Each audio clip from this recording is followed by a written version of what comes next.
Inevitably, there are going to be people who disagree with me on this one. So my question for you is, fists or knives?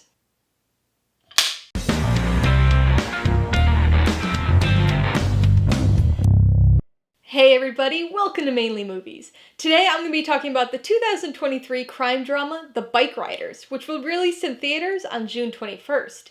If you're new here, please consider subscribing for a variety of movie-related content, like reviews, rank lists, and trailer reactions. All my reviews include a breakdown of the pros and cons, my rating, and some tailored film recommendations, so be sure to watch through to the end of this video for all of that extra content. The Bikeriders stars Jodie Comer, Tom Hardy, and Austin Butler, and was directed by Nichols. Loosely inspired by Danny Lyon's 1967 book of the same name, it tells the story of a 1960s Chicago outlaw motorcycle club and the impact that membership had on the lives of its members and their families. There are some movies that focus on telling a story. The plot is the primary concern, and so we really latch on to the events as they unfold. Other movies focus on the characters. The plot is just a means of exploring the interactions between and inner workings of complex characters. Most films fall into one of these two categories, but there are some movies that manage to stand apart by never quite focusing on either the plot or the characters. Instead, the focus is on the atmosphere. These are movies meant to capture a certain time period, a certain mood, and The Bikeriders is one of those types of movies. It's got a plot, it's got characters, but they're mostly used in service of creating a romanticized world in which to transport the audience. I saw The Bikeriders at a press screening in Boston with a group of friends and colleagues. We were all in town for a wedding, and none of us could ever be mistaken for bikers. And yet, for those 2 hours, we were transported to 1960s Chicago, with the wind in our hair and the sound of roaring engines in our ears. Although never the film's true focus, the story of The Bikeriders is a set of interesting contradictions. It's inspired by a coffee table photo book of the same name, written and photographed by Danny Lyon, who had spent years with a Chicago motorcycle club. The film is based around this concept, even featuring Lyon as a character, conducting interviews and photographing the club. However, the story and other characters here are entirely fictional. Even the name of the motorcycle club is changed from the real outlaws to the fictional vandals. The Bikeriders tells the story of this fictional club, spanning roughly 10 years or so, documenting the changes and shifting values as the club transforms from a social and fraternal organization into something much more criminal. The semi-unique structure to the film and the transformation of the club itself make for an interesting watch, but once the characters are brought into the mix, the story somehow becomes something much more conventional. That's not necessarily a bad thing, especially since the plot really isn't the focus here, but it does mean that the story starts to run out of gas after its initial setup. Luckily, the thunderous roar of dozens of motorcycles rolling into town never gets old, no matter how many times we see it. A movie about a motorcycle club, unsurprisingly, has a decent-sized cast of characters, but with guys with names like Cockroach, Zipco, and Funny Sonny, it probably won't be much of a surprise to anyone that there's not a whole lot to many of these characters. They're interesting and function as very small pieces of the larger club, each getting moments to shine, but their individual contributions to the story are minimal. Instead, The Bikeriders really boils down to a trio of characters. Arguably, Jodie Comer's Kathy is the main character of the film. We're presented the story through interviews with her, so she really provides the lens into this world, which is very interesting and, again, kind of contradictory, because we're ostensibly viewing this with a female perspective, but the movie and the story are so hyper-masculine. It's a movie about brotherhood and machismo, and some of the toxicity that comes along with that.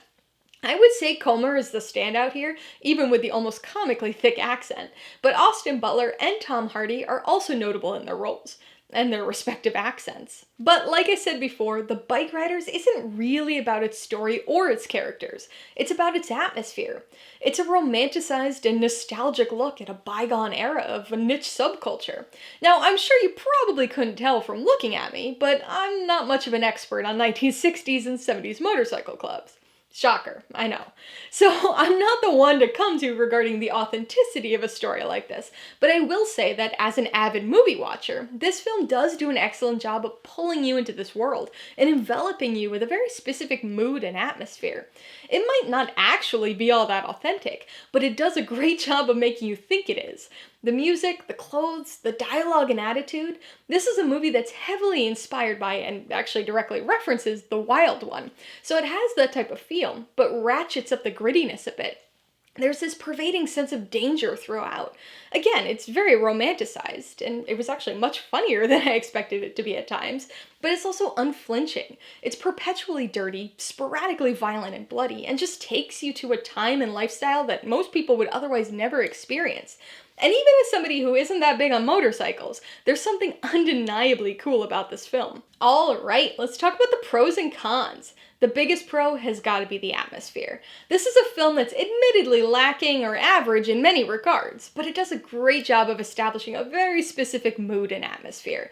I don't know 1960s motorcycle clubs well enough to attest to the atmospheric authenticity, though I suspect this is a heavily romanticized version of the truth, but I can say that the movie is successful at making you think it's authentic at the very least. Between the music, the clothes and hair, the attitudes, and the gritty layer of dirt and blood, you kind of end up feeling transported to 1960s Chicago and the world of the Bikeriders. Pro number 2 is the performances.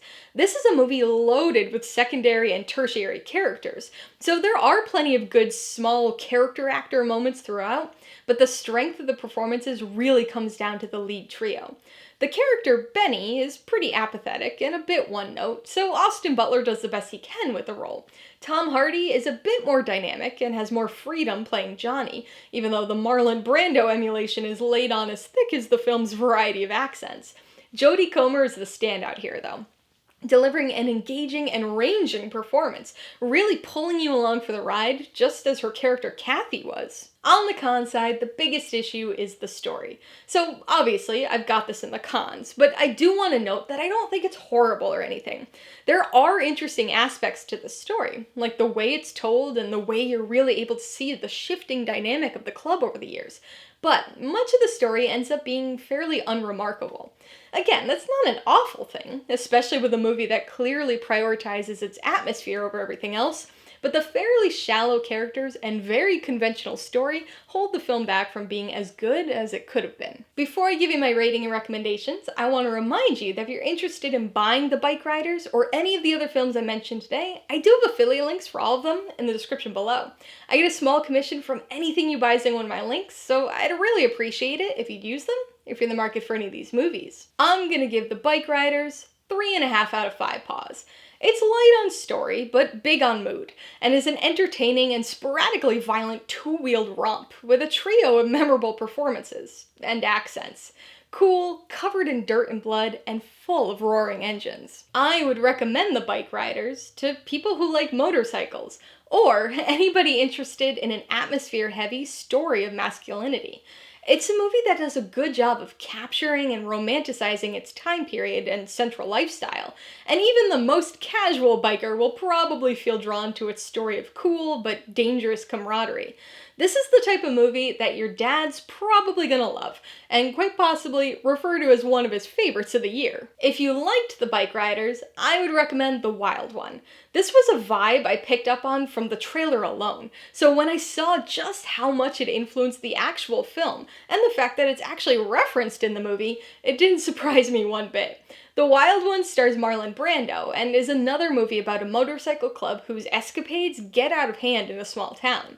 If you'd like another time-spanning crime movie, you should check out Goodfellas. No motorcycles in this one, but it is another movie that takes a violent, albeit romanticized, look at a different type of gang, following the rise of a newcomer in the organization. And if you'd like another motorcycle movie that prioritizes atmosphere over plot, you might want to watch Easy Rider. An influential counterculture film from the late 60s, this movie follows two unaffiliated hippie bikers on a cross-country road trip that puts them in the path of a number of societal and cultural issues. Alright, a couple questions for you guys. Number 1, have you seen The Bikeriders? If so, what'd you think of it? And number 2, what's your favorite motorcycle movie? Be sure to leave your answers in the comments below so we can get a discussion going. Alright, so if you got some enjoyment, insight, or information out of this review, I'd appreciate it if you'd hit that like button. And if you haven't done so already, please hit subscribe while you're at it to see more videos like this. Till next time, this has been Alyssa with Mainly Movies, the way life should be.